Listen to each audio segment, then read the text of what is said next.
رحیم مو اول نه یوه نظریه وه چې سکولونه په کار د بند نشي سکولونو بچي احتجاج وکړي ځکه څه نه تیل شته دي نه کتابونه شته دي بیا سکولو والا څه کله کېناستل هغوی سکولونه خلاص کړه بند اعلان وکړو بیا مو ورته ویله چې تاسو سکولونه بندوئ مه بلکې کلي سکولونه خلاص کړئ کلي سکولونو بچي خپلو سکولو مخ ته روډو کې کښېني چې د احتجاج بین الاقوامي طور باندې ریکارډ شي بدقسمتۍ سره نن سکولونه بغیر څه پلانینګ نه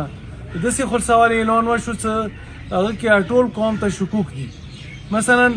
پرچینار سکولونو ته بچي تیل نشته څنګه به رسي کتابونه نشته بچي به سکول کې سبق څنګه یایي ایموی سکولونو خرڅولو پروګرام دا و چې دنیا ته احتجاج ریکارډ شي او دوی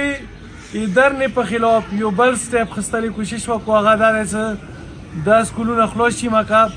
د درنې کوم نظام د دې ته نقصان ورسېږي موږ دې خبرې مزاحمت کوو د قابل مزاحمت خبره دی که سکولونه خلاصېږي په کار دی چې موږ سره د خبره شیر شي هم پلانینګ وکړو چې کله سکولونه د خلاص شي چېرته رسایي وي هغه رسایي په مطابق سبا کار شروع شي نورې پرچینار سکولونه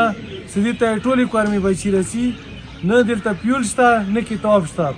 دې دپاره په کار دی موږ نظام جوړ کړو بیا اعلان وشي